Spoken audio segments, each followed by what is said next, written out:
Dr. Kegan Chandler is a historian of religion and scholar of Christianity, Greco-Roman religions, and Japanese religions.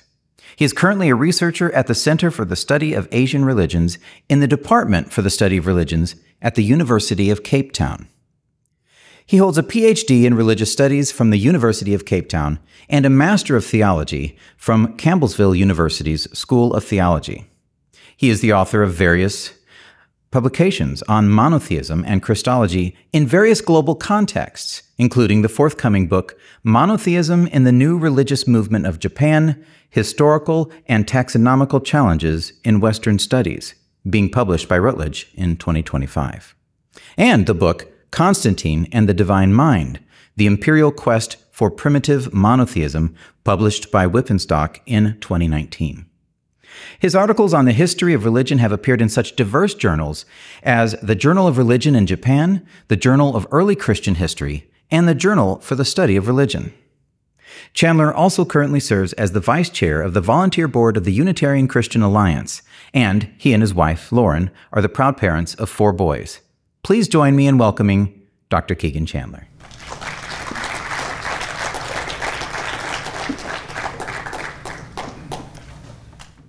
Thank you, Mark, for that very warm welcome. I'm very honored to be here today to speak on something of great importance for the study of religions and for society, and I think something of special significance to the members of this audience. Our title is Cult-Rhetoric and Unitarian Christology, the Evangelical Creation of a Christological Other. Now, this is going to be somewhat of a different presentation in terms of genre. While most of our presentations at this conference have been offered from a standpoint in history or in theology, I'm going to be working today from within my field of religious studies. And from this perspective, I'm going to be offering a critique of how some evangelical theologians have treated religions, religious people, and religious ideas, namely Unitarian Christology and those who hold to it, focusing specifically on the evangelical weaponization of the term cult in the context of Christological disputes. Now, some of you may already know that the term cult was once an accepted academic term used for the description of the worship of a particular deity. And you may also have heard that this word cult was later transformed by North American evangelicals into a pejorative term in the late 19th and 20th centuries through a wave of anti-cult literature. And you may have also heard that since the 1960s and 1970s, scholars of religion have discouraged the use of the word cult, warning of its analytical uselessness and its negative social impact.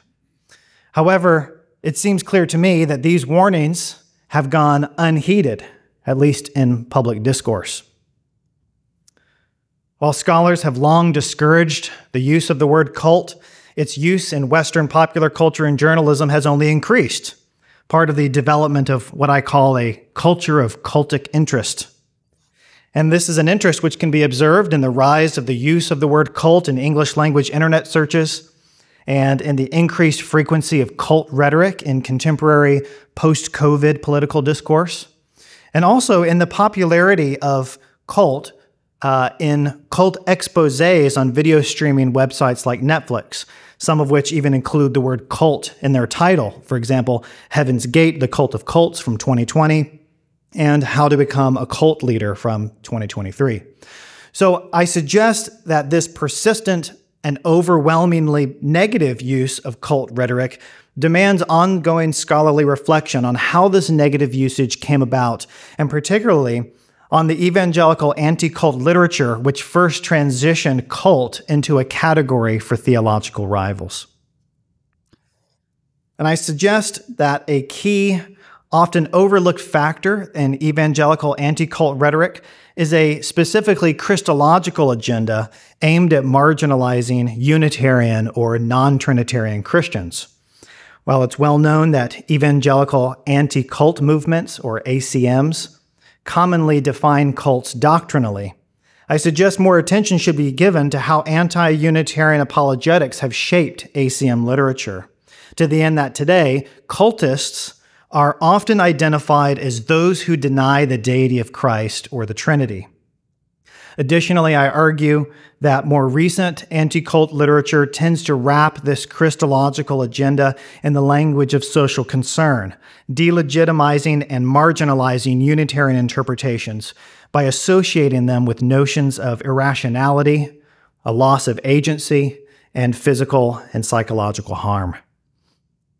So my goal today is to demonstrate both the taxonomical and ethical failure of evangelical applications of cult rhetoric, and furthermore to demonstrate the irrelevance of the category of cult for contemporary Christological discourse.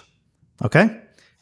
And to make all of these points, I'm going to be walking us through a series of subtopics, starting with a brief history of the term cult, and then a survey of how cult has been used in evangelical anti-Unitarian arguments, followed by a criticism of how evangelical writers have presented Unitarian Christology using what I call a fallacy-inducing framing of religions.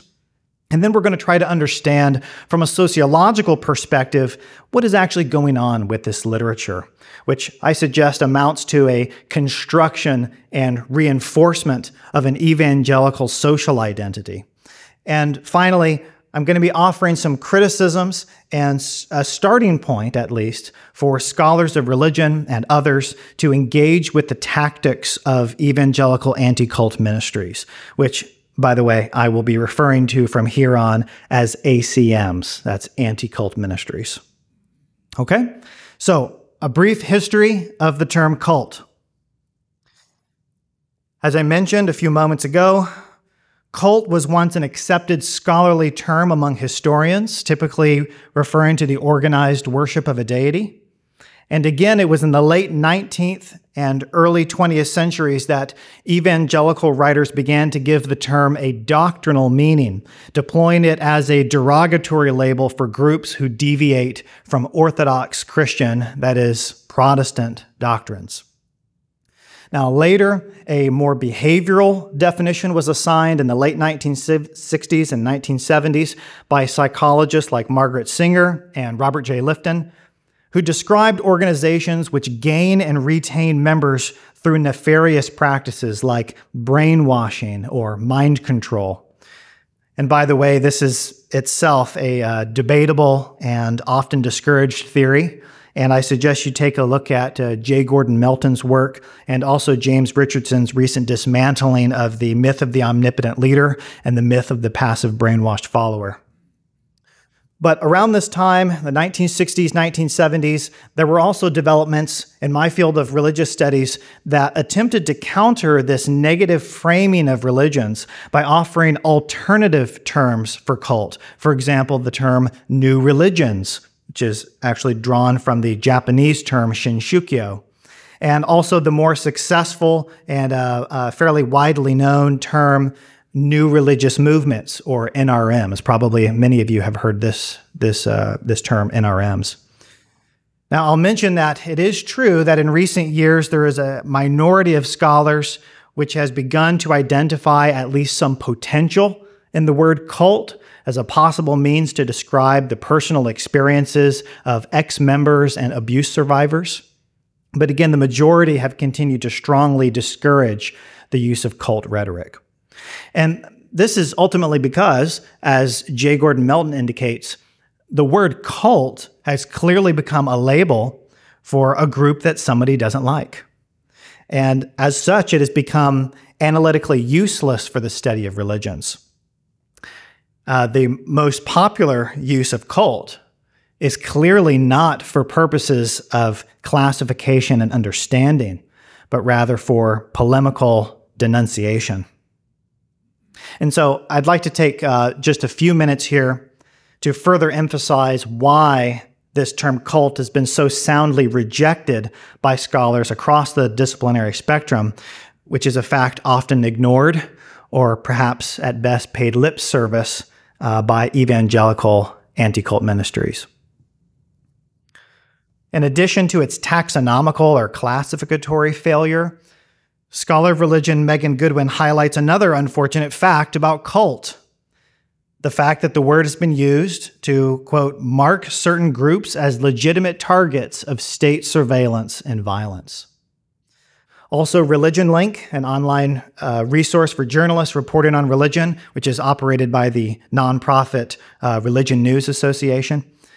Religion Link explains that in popular parlance, the word marks certain social groups as irregular, predatory, abusive, irrational, dangerous, and outside the bounds of respectable religion. When we hear the term cult, we already think we know everything there is to know about that group. It is dangerous. It is deviant. It does not deserve to be treated like a real religion. And in an August 2024 article, historian of American religious history Paul A. Anthony likewise warns that the term cult now automatically implies danger and disorder.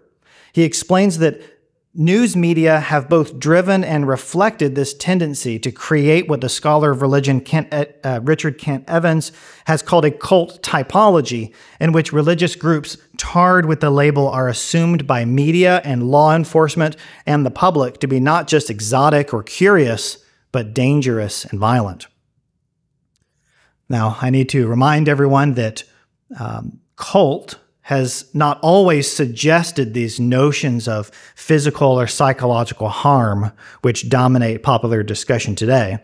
And while we don't have time to properly review the complicated history of the term in North American anti-cult literature, I do want to emphasize again the two general meanings which have been assigned to this term in the last century and a half. Again, there has been the doctrinal meaning. This is the one which was invented by evangelical writers. And then there has also been the behavioral or psychological meaning popularized by psychologists and journalists. Now, in the next slide, I'm going to be surveying examples of this first doctrine-based definition of cult that's been used by evangelicals. And I'm going to be highlighting in these examples the centrality of Unitarianism versus Trinitarianism as the dividing line between the Christian world, or legitimate religion, and all other groups, or illegitimate religion. And then later in this presentation, I'm going to be demonstrating how more contemporary evangelical writers have combined this earlier doctrine-centric definition of cult with the more behavioral definition to dramatic and misleading and perhaps even dangerous results. But first, we're going to consider some examples of how evangelical ACM cult rhetoric has treated Unitarianism. A reasonable starting point for this survey is the influential 1917 publication of Timely Warnings, edited by fundamentalist missionary William C. Irvine. This book, which was subsequently published as Modern Heresies Exposed in its second edition and as Heresies Exposed in later editions, this was one of the first widely available books on what scholars now call new religious movements, or NRMs.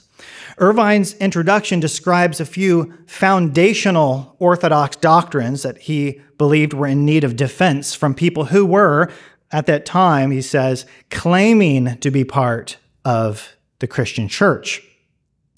And here, Irvine gives central importance to the deity of Christ, describing it as the chief cornerstone of the Christian faith, and as an article which was then being vigorously attacked by all sides.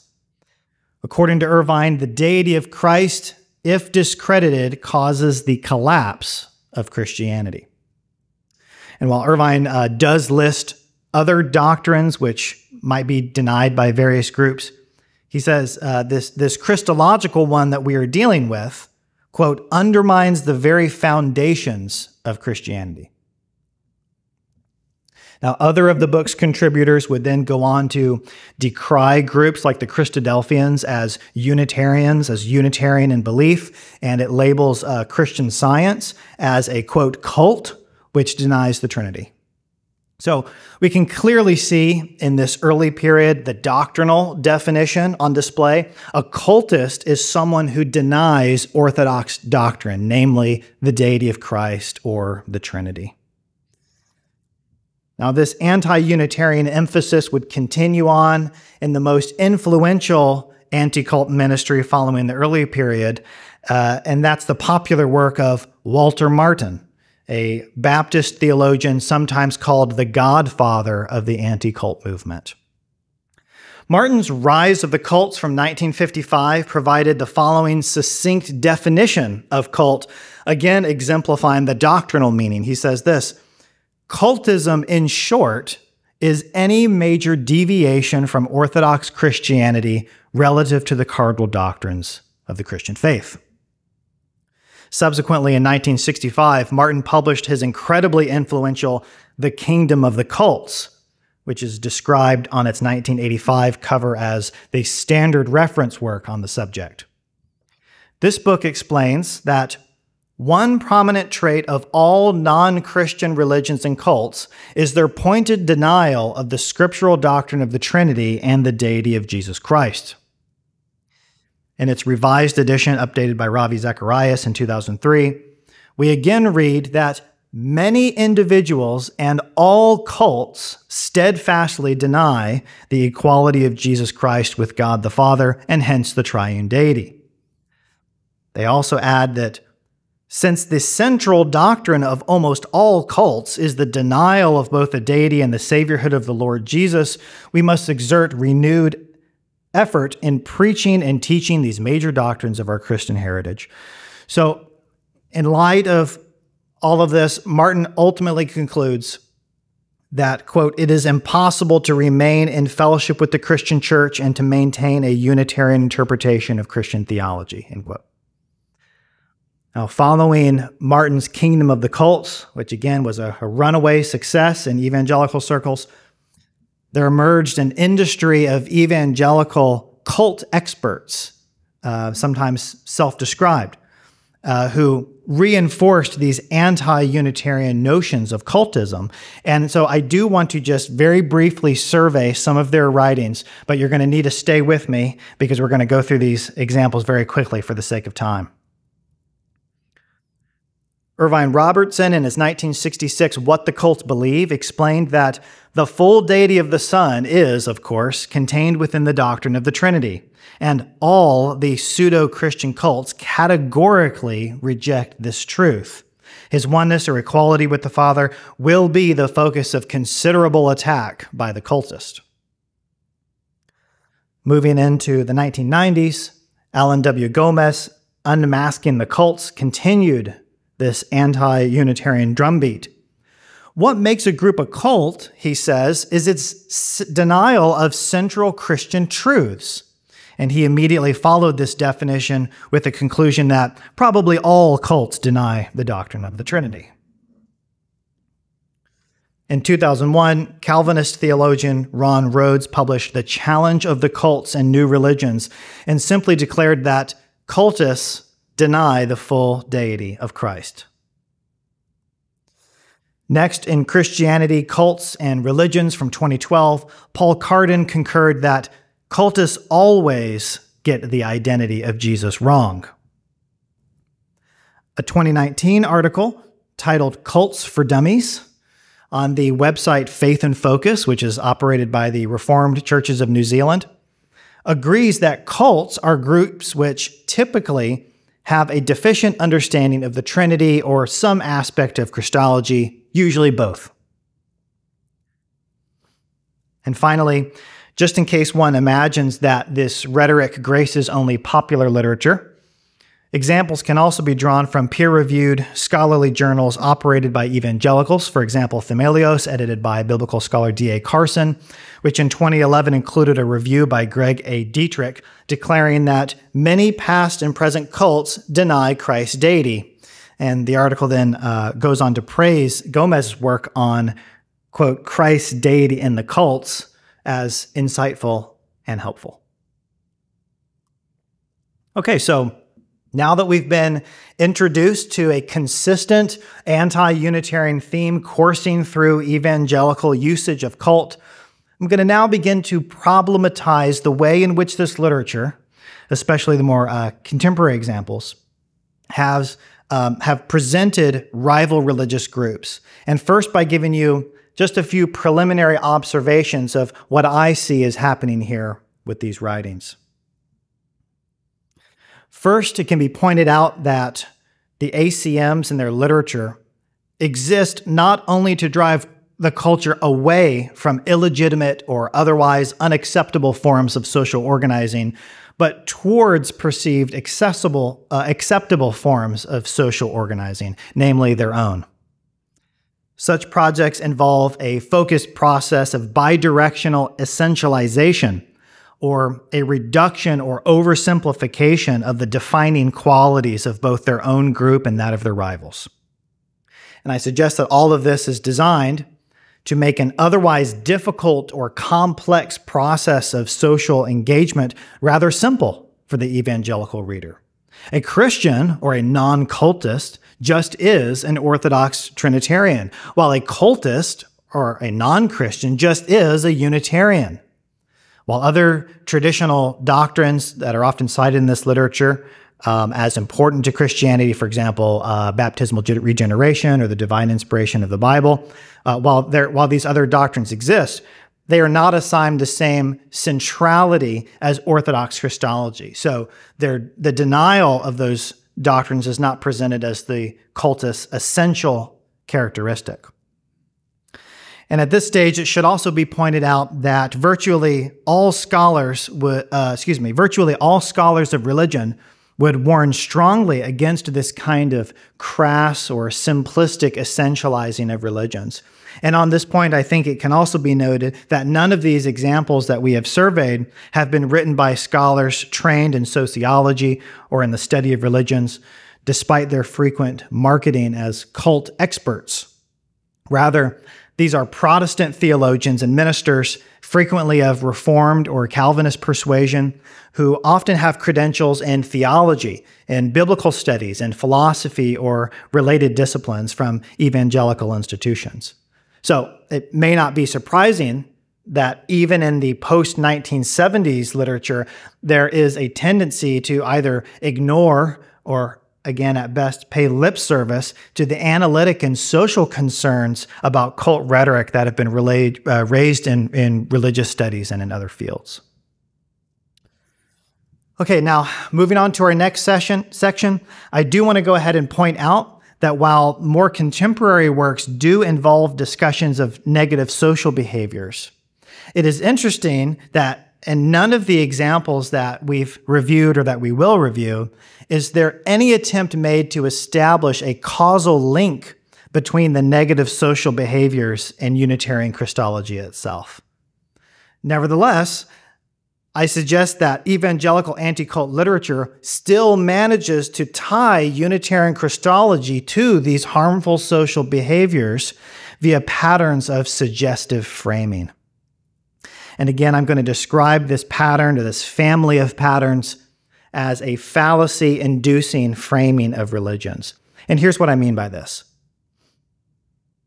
In presenting Unitarian views of Jesus, evangelical ACM literature routinely and strategically situates such views alongside discussions of negative social behaviors, despite the lack of any attempt to causally link the two.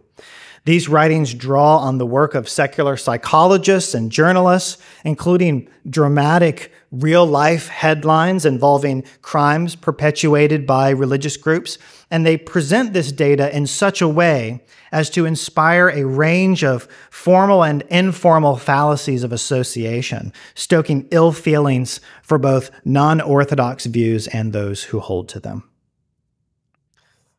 For example, in Walter Martin's Kingdom of the Cults, we read not merely of doctrinal differences with Orthodox Christianity, we also read of court battles and of international headlines made by, for example, Christian Science members who are described as cultists who were, quote, charged with manslaughter, murder, and child abuse for choosing prayer over medical treatment for illness.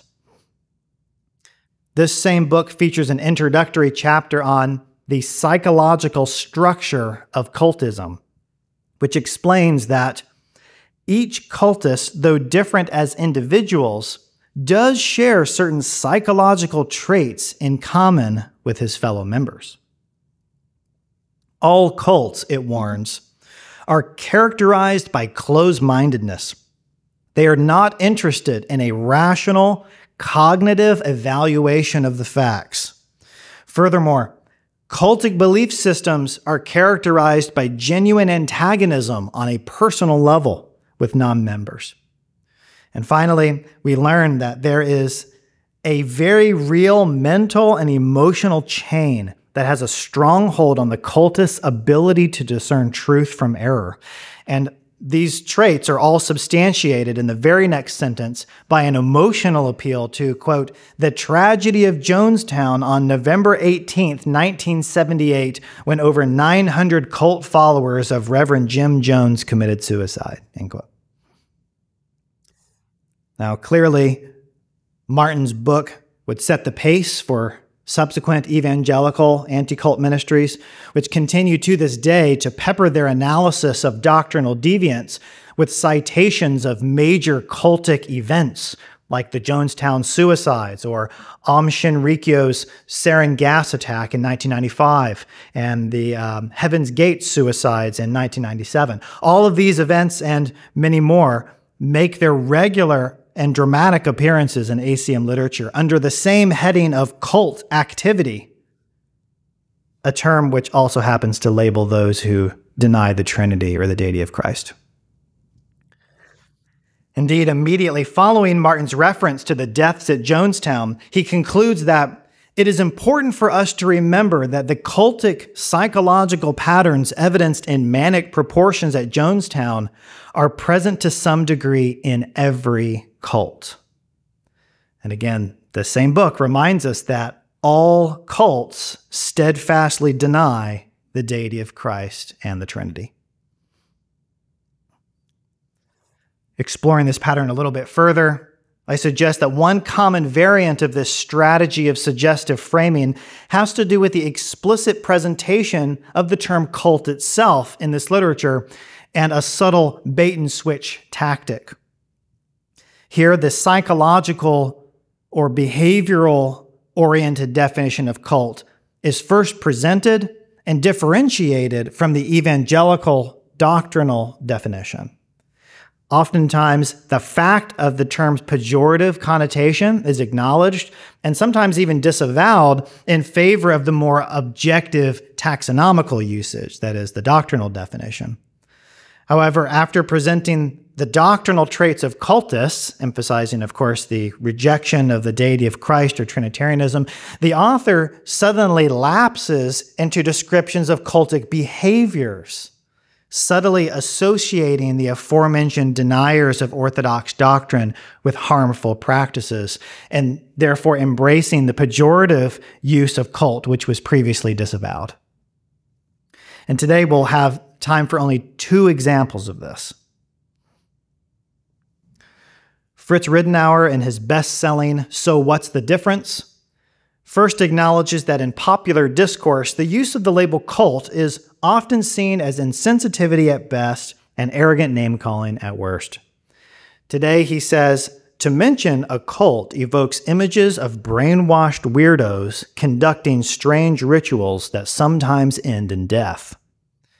However, Ridenour then acknowledges another definition of the term, the doctrinal definition commonly used by evangelicals.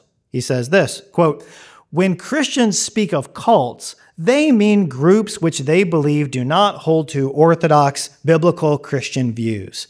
Therefore, the label cult, as used here, is not intended to be derogatory, but only a semantic way of recognizing the difference between biblical Christianity and the beliefs that certain groups might hold, end quote. Expectedly, the author then explains that there are several characteristics of all major cults. The first is that they reject the Trinity, that is, they disbelieve in Jesus Christ as God.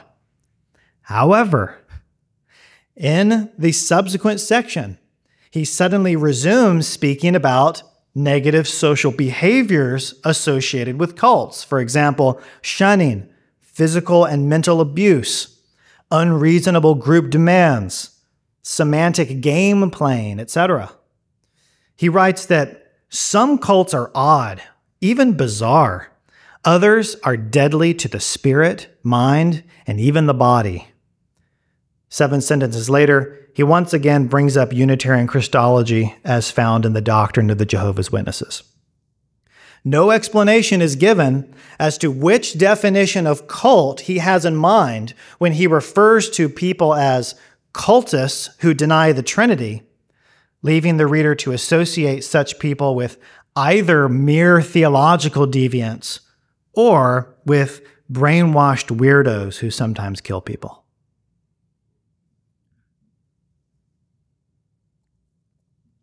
Another more recent example of this suggestive pattern can be found in a 2021 article by Paul Carter, published by the Gospel Coalition, titled, "Is the Church I'm Going to a Cult?" The article begins once again by describing various definitions of cult. It presents the doctrinal reading and offers Mormons as a classic example of a cult in this sense, namely on account of their rejection of the Trinity compared to true Christians who believe in the Trinity. However, Carter then provides his readers a checklist of cultic traits, that is, a checklist of negative social behaviors, including opposing critical thinking, isolating and punishing dissension, requiring inappropriate demonstrations of loyalty, breaking up families, and more. This checklist, Carter explains, was actually modified from an article in The Atlantic, which he also links to. The opening line of this secular article from 2014, "The 7 Signs That You're in a Cult," begins by describing a young female member of a Christian group who ended up dead. Again, my suggestion is that such presentations are formed with the hope that the reader will commit a form of fallacious reasoning, namely an association fallacy. An association fallacy is a kind of ad hominem argument. Here, the traits of one object are assumed to be the traits of another object on account of the fact that they both share some other trait.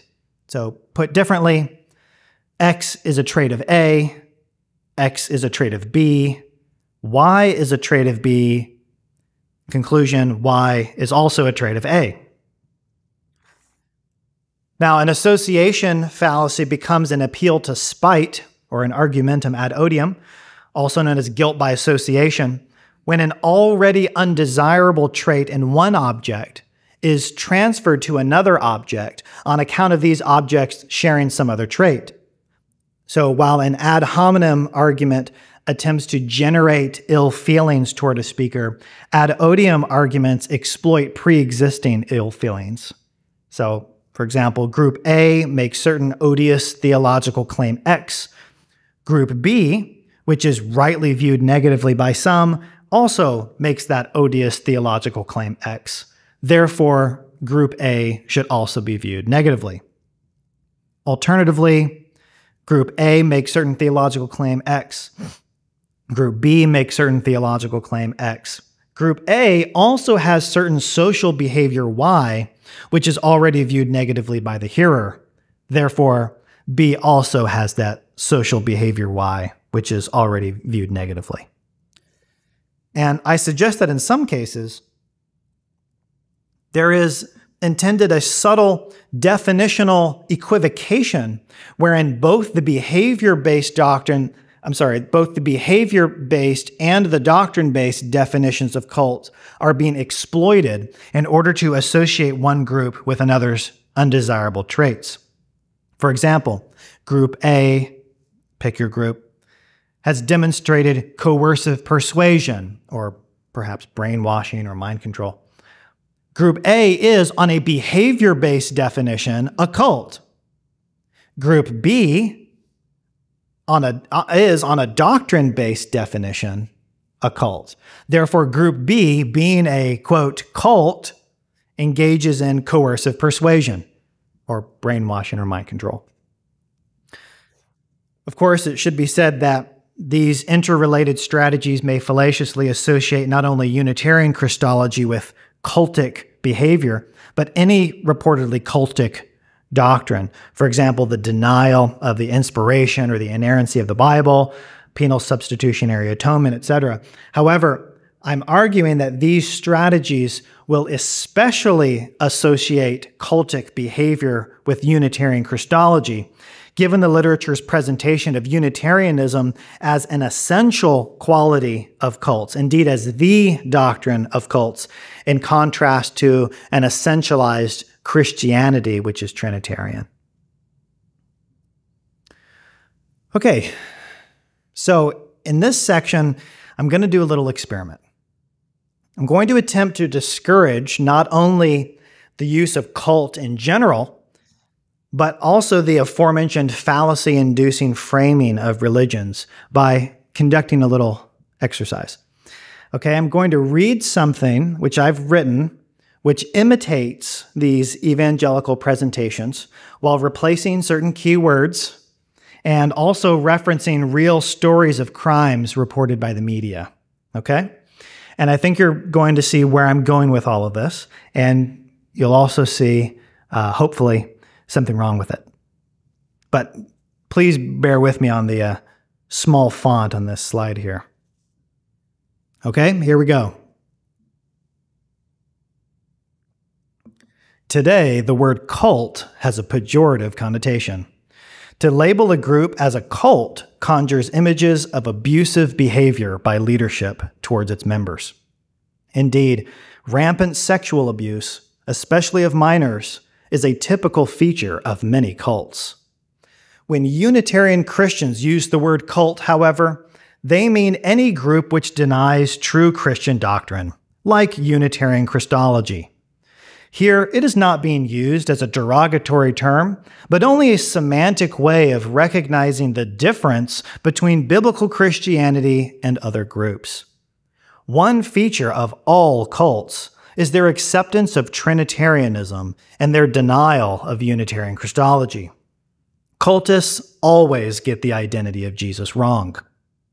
Trinitarianism, the disbelief in Unitarian Christology, is the doctrine of cultists.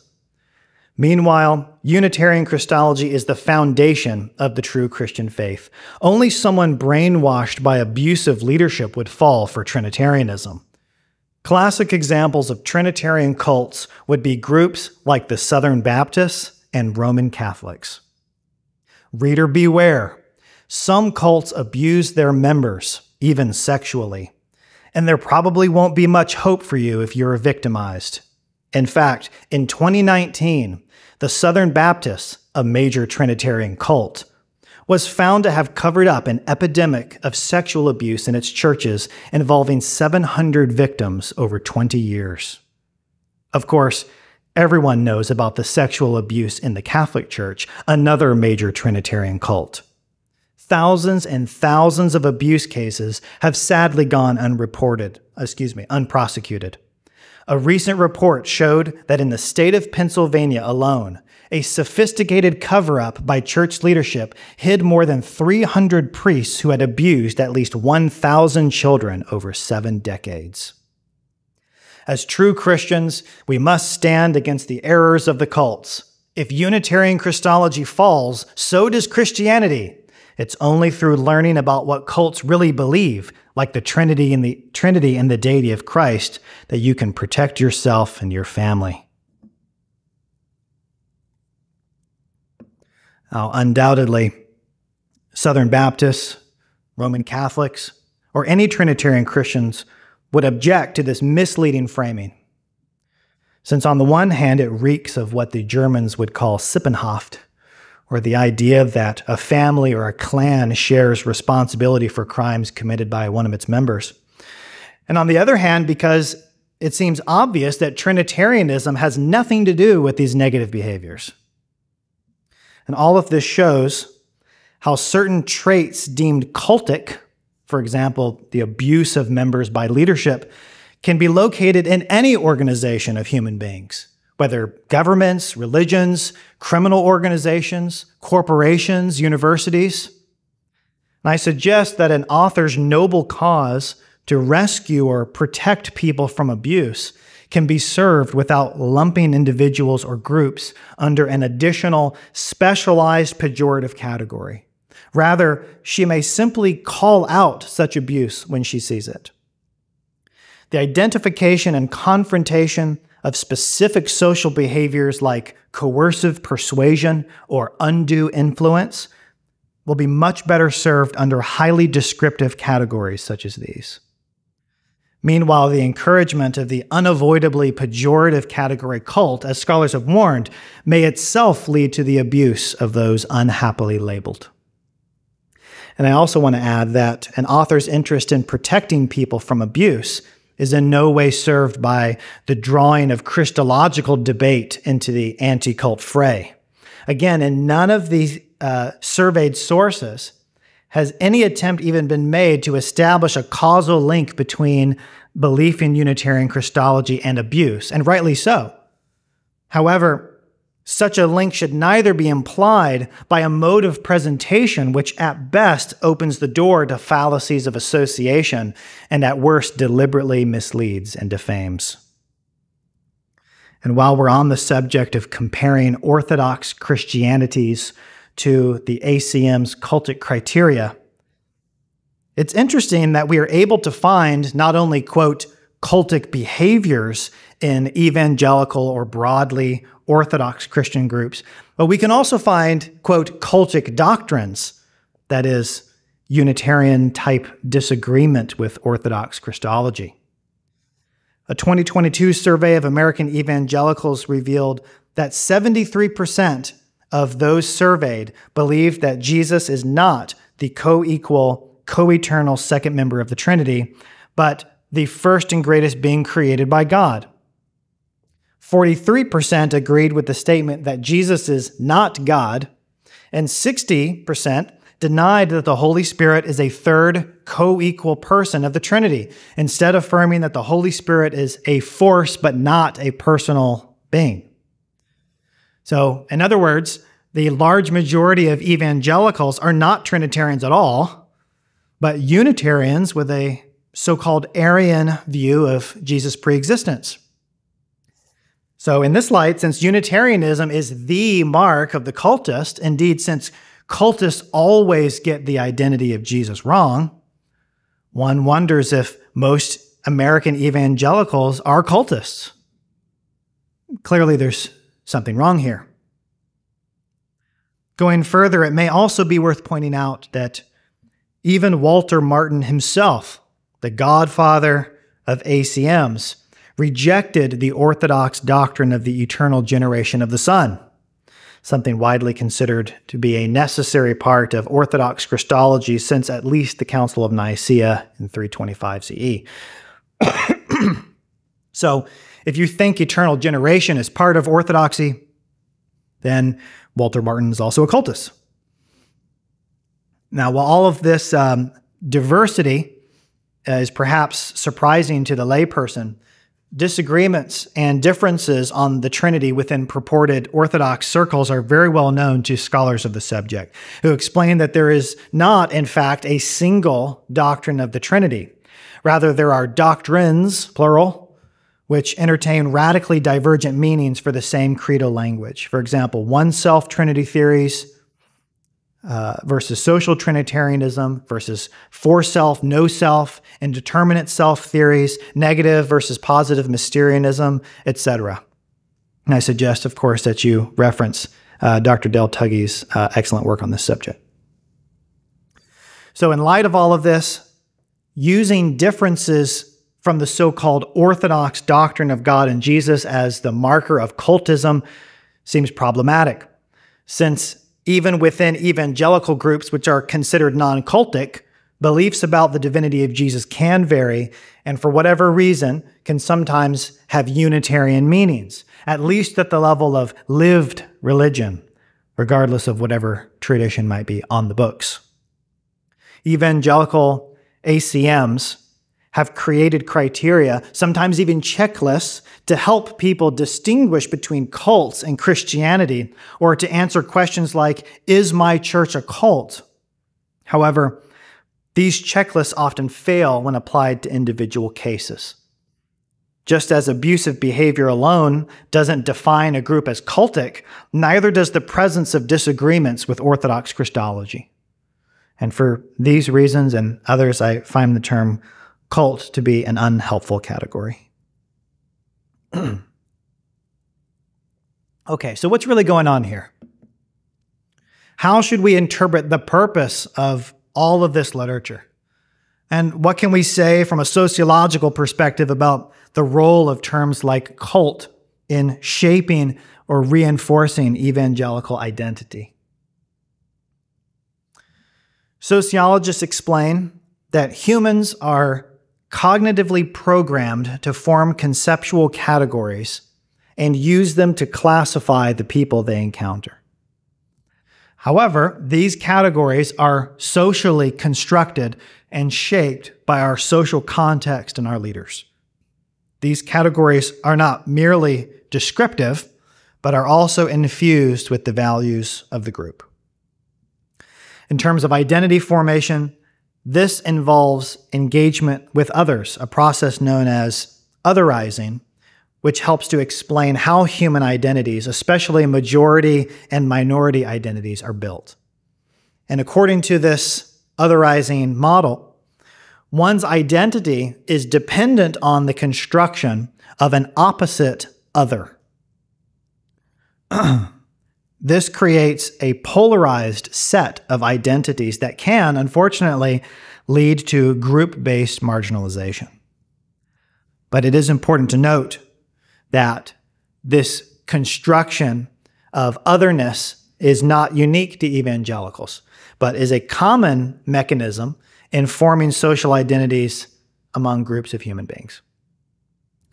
Very relevant to this study is the fact that Unitarian Christian denominations and parachurch organizations, etc., have likewise engaged in the construction of insider-outsider sociality. Consider, for example, the Unitarian Christian Alliance, or UCA, a non-denominational organization formed in 2019 to, quote, promote Unitarian theology and to connect like-minded believers across the globe, end quote. The UCA website speaks of the formation of communities which share the same Unitarian theological conviction and of the working partnership of Unitarians who, quote, may come from different backgrounds and may individually belong to different groups, end quote. And it ultimately casts one's ability to agree with Unitarian doctrine in the language of belonging. For example, the phrase on the website, quote, you belong with us, end quote. By creating a shared identity across Unitarian Christian groups, by presenting an us with whom one may belong, there is necessarily created an other with whom one will not belong. Okay, so in this light, I hope I'm making it clear that what I am problematizing here is not the formation of social identities in general, but rather the deliberately pejorative framing of the other by the dominant majority institutions of society via the weaponization of socially constructed prejudicial categories like cult. Of course, while no demarcation of identity can be value-free, such processes deserve special scrutiny in majority versus minority contexts, wherein one group holds the balance of power to shape society's perceptions of a proposed dichotomy. As one sociologist explains, quote, identity is rarely claimed or assigned for its own sake. These definitions of self and others have purposes and consequences. They are tied to rewards and punishment, which may be material or symbolic. There is usually an expectation of gain or loss as a consequence of identity claims. This is why identities are contested. Power is implicated here. And because groups do not have equal powers to define both self and the other, the consequences reflect these power differentials, end quote. So the fact of a power imbalance between groups in society, for example, evangelical Christians claiming orthodoxy versus minority groups, all of this draws our attention to both their specific methods of identity formation and their consequences. And it is at this point in our last section that I would like to offer not a solution, but perhaps a starting point for scholars of religion and others to begin to critique evangelical ACM literature from both methodological and ethical viewpoints. As we've seen, evangelical ACM literature has sometimes purported to engage in descriptive, non-derogatory comparisons of religions. While it is true that no description of religions can be entirely value-free, it is possible that the values they demonstrate can be judged, at the very least, as more or less appropriate for the study of religions. This is on account of their theological or non-theological intent, and also, I suggest, their sociological intent. That is, whether or not they aim to describe and interpret social identities and their means of formation, or to actively participate in those processes. And in the case of this study, we can see quite clearly how evangelical ACM literature tends to move beyond a disinterested description of Unitarian Christology toward the social construction of a Christological other against which evangelical notions of self can be formed. But again, I do want to make it very clear that it is not the classification of Christologies or the creation of insider-outsider distinctions based on doctrine which are problematic. Rather, it is the attempt to reinforce these distinctions via fear-inducing projects of classification which are deliberately evaluative in approach. Now, how should scholars of religion respond from the standpoint of an ethical critique? From my perspective, there seems to be much more at stake here than the disciplinary distinction between theology and religious studies. Our complaint cannot be that evangelical theologians are evaluating religious ideas from the standpoint of their tradition. In other words, the problem can't be that theologians are theologizing. Rather, our complaint must be grounded in an ethical concern about the treatment of human subjects, including their human ideas. And I am targeting here the manipulative way in which evangelical ACMs achieve and hold power in society, namely through the misrepresentation of religious people and religious doctrines. Furthermore, by manipulation, I am referring also to the way in which evangelicals themselves are manipulated through their leaders' strategic exploitations of their feelings towards partisan ends. And to better articulate this concern, and while in this presentation I am proposing only a starting point for scholarly engagement and not a solution, I will risk employing another term which has itself been weaponized in the history of American politics: demagoguery. In ancient Greece, Aristotle warned about the influence of demagogues, popular leaders who incite fear via rhetoric for the sake of political gain.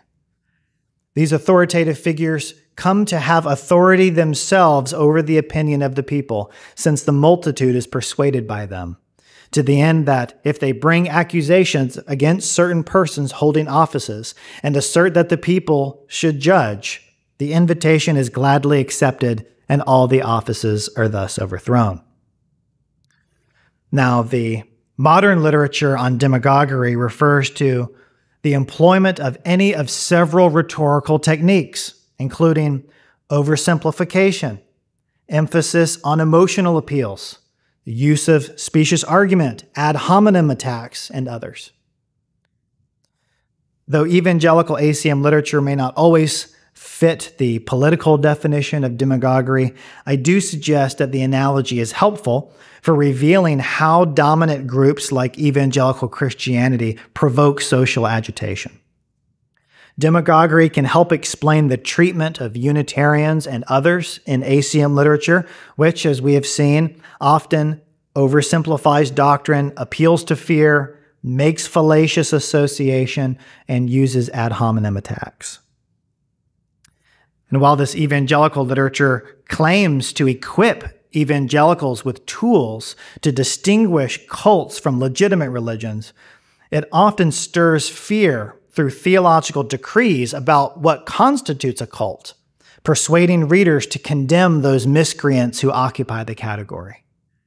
To borrow from Aristotle, with the multitude so persuaded, Evangelical leaders need only bring accusations against certain persons and ask the readers to judge for themselves, with the result that their rivals are overthrown.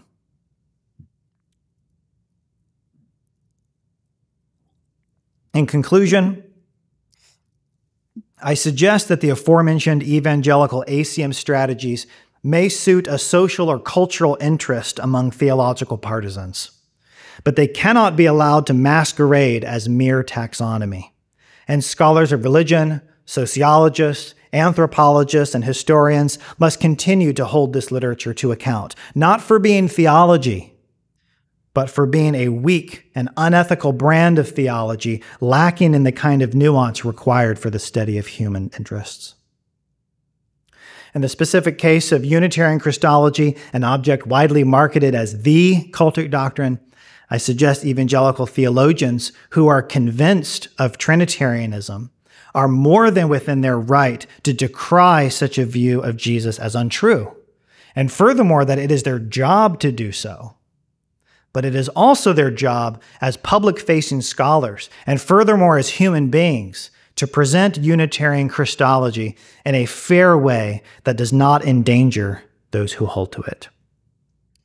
And so I suggest that the use of cult rhetoric to describe religions, Unitarian or otherwise, continues to prove inadequate for this sacred task. Thank you.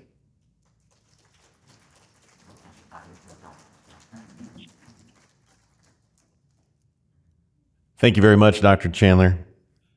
I may have to ask you to take off your religious studies hat and put on your pastoral hat for a few of these questions, because they do hit us quite personally. One of the first questions that we received was, what is your suggested response that we as Unitarians should give to those when we're labeled as cultists in this kind of manner? First, we should always respond with grace and humility. I can tell you what I think we should absolutely not do, whether you are a Unitarian or any kind of person who is bestowed this label. What I would recommend you not do is to throw the label right back at them. I think there is a tendency to do that. There's a human instinct to want to say, no, you're the cultist. I'm not the cultist, right? I think that's an urge that should be resisted.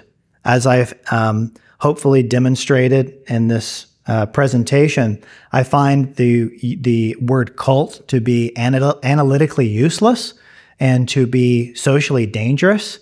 And therefore, the cycle, the perpetuation of the use of this term the breaking of that cycle should begin with us. Probably the next thing I would do is I would ask the person who has so bestowed you with this coveted label what they mean by that. Which definition do you mean? In this presentation, I've distinguished between at least two different general uses of the category, one which is doctrinal, one which is behavior or psychological, and it might be a great starting point for further conversation to ask that person which definition they have in mind when they're describing you in that way. And from there, perhaps just to put the religious studies hat back on, from there, they might benefit from a historical review of how this language came into being, how it's being used, and ultimately how this category proves irrelevant for Christological discussions. Thank you. I think that ties into our next question. And if I could summarize it, I think it's this is what you've described that appears to be a relatively modern phenomenon. Is that a recent bug that made its way into Christianity? Or is this just part of the code since it became adopted as the Roman religion and since Constantine? So the word cult, again, there has been a more modern or contemporary usage which didn't exist in earlier phases of history. However, I think you can find an interesting analogy in ancient discussions among the church fathers in the first several centuries of Christianity and their use of the category of heresy or heretic. This impulse to categorize theological rivals under a blanket negative term, under a scary term. This is a very long-standing habit. This is, and one that I'm not suggesting is unique to Christianity either. But this tends to be what, as I mentioned earlier, part of what social groups do.